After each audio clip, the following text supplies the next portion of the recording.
finances during the pandemic. Macy's, what are you doing to me And with this morning, this? how to figure out if it's better for you to rent or buy in today's real estate market.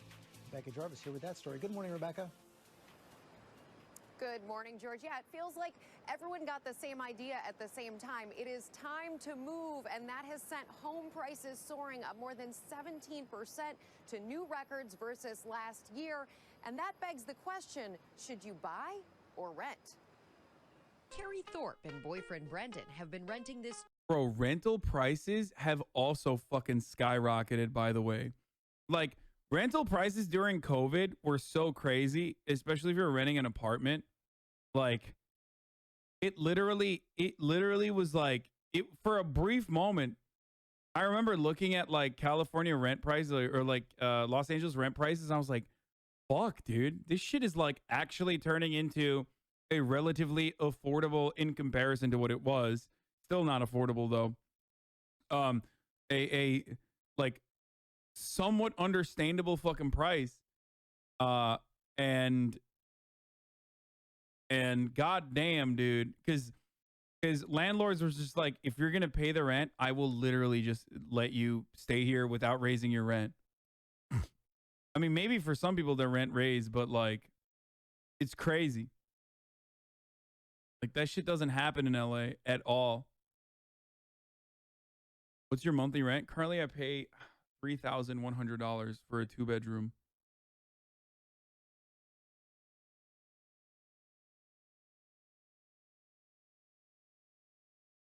Before that, I was paying $2,500 for a 1-bedroom, and I only moved to a 2-bedroom so that I could my mom could live with me, and it had a garage too, so that my brother could use the garage.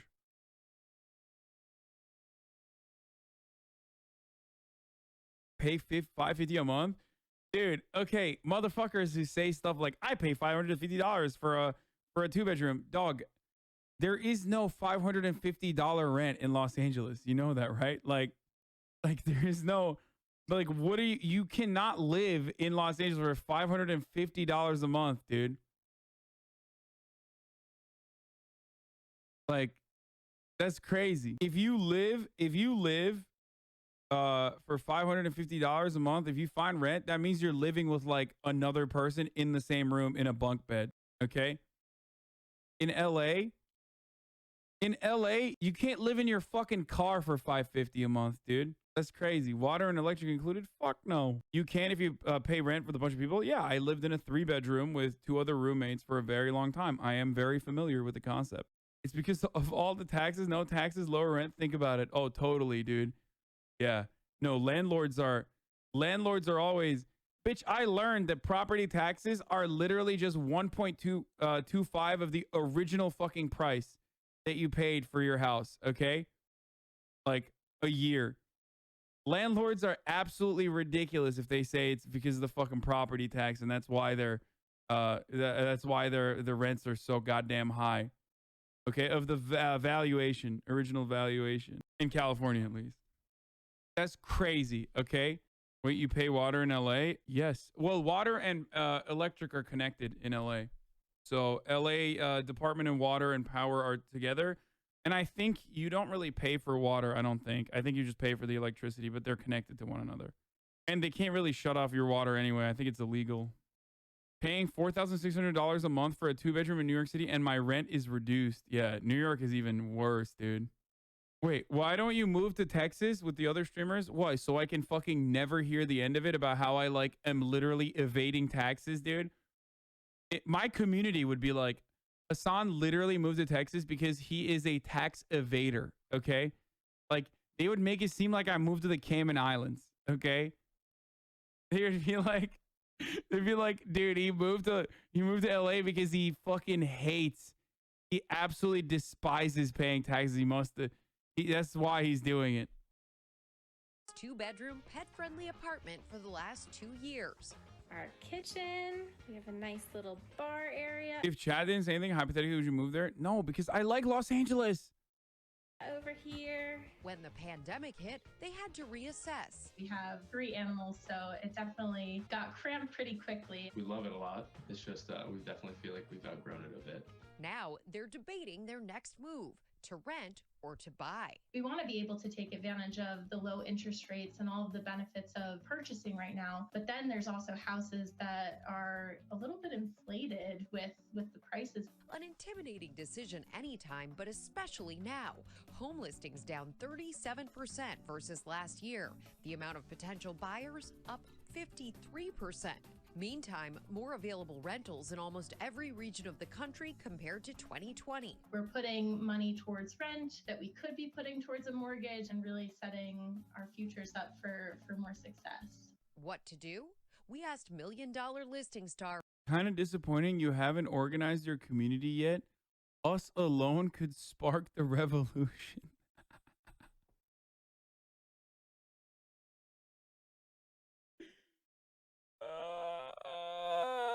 Dude, okay, let's just move on. Our Frederick Eklund to help Carrie and Brendan think it through. First question, how long do you plan to stay? Sometimes it does make sense to rent because you're not really sure where you're moving, your situation. Sure, rent. But if you're sort of know where you're going in life and where you're going to live, I would say jump into the market now and lock that interest rate in now. Next up, what can you really afford? Oh, guy who makes money literally selling real estate tells you that you should literally buy real estate right now? That's crazy. What's up, dude? What's next, dude? Next up, a shark tells you the water is warm and you should jump right in. Important to put down at least, I would say 20, 25%. Try to put down as much as you possibly can. A good rule of thumb, your house payments, that's your mortgage payment, including things like property taxes and homeowners insurance, should not exceed 25% of your monthly take-home pay. Carrie and Brendan deciding to take the plunge. We just put our first offer in on a house 3 weeks ago. We quickly became outbid and did not end up getting the house. Extending their current lease for a shorter period until they can find the house they want at a price they can afford. Still looking, absolutely. Fingers crossed. So, Rebecca, if you want to buy, what's the Stop platforming. Motherfuckers would be like, stop platforming home ownership, and then simultaneously talk about how great it is that in like Eastern Bloc countries, they literally have so much personal home ownership. most Like, important thing to consider? So like Carrie and Brendan did here, it's an assessment of your own finances. You want to make sure you have at least 6 months of emergency savings set aside. Your credit is in a good place. That will entitle you to a great mortgage rate at these levels. Then you want to have at least 20% for that down payment. Make sure that the monthly payments you're making on that new home are less than 25% of your monthly take-home income. And that includes things like homeowners insurance. okay, 25% is I feel like that's a crazy amount. Like, what is this argument? It's just like, oh, you want to fucking buy? Oh, you want to buy a house? Just be rich, dude. Actually, like, not even rich, but like really rich. And also buy a house that's like under your, is that normal? 25% would barely get the offer done in LA. Trust me, I would fucking know. I bought 3 homes in the last 3 years. Not everything is LA pricing. Foreign buyers not even living in the homes. Yeah, I know. Percent of your monthly take-home income, and that includes things like homeowners insurance, those taxes. Remember, there is maintenance involved in maintaining a home that you buy, and time is really key here, George. You want to make sure that you are planning to stay in that home at least for 5 years, especially with prices at these record levels, because they can fall a bit. You want to be able to ride that out so that if you need to sell, you can sell when the house is higher in value than the time at which you purchased it, George. And the benefits of renting? So there are plenty of benefits to renting. It's flexible. If you don't know what your long-term situation is going to look like, what your job is going to look like, if you're moving to a brand new city, as a lot of people are, trying out something before you make that long-term commitment can make sense. Oftentimes, I don't understand. Here I thought you just rent because like you literally don't have money to own a home. But I didn't realize that there were so many benefits. Can be a cheaper option. Isn't, but like can be. And by cheaper, I mean like obviously cheaper. It's never cheaper with respect to like over a long-term consequence, because you're like not putting a down payment on a fucking house that you're going to own. Qualifying for even a home loan is a big obstacle for a lot of people too. Brother, trust me, I am in the process of learning that right now, personally, considering that I, like a fucking idiot, for 29 years, never built credit, even though everyone was like, dude, build credit, you're a fucking idiot. And I was like, nah, I'll be fine. So, yeah, I'm going to... Sometimes your maintenance costs can be lower.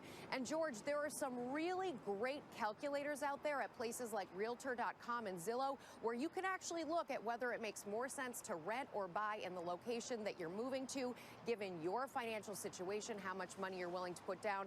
Highly recommend checking those out before you take the leap, George. Good advice, Rebecca Jarvis. Thanks very much. Well, hey there,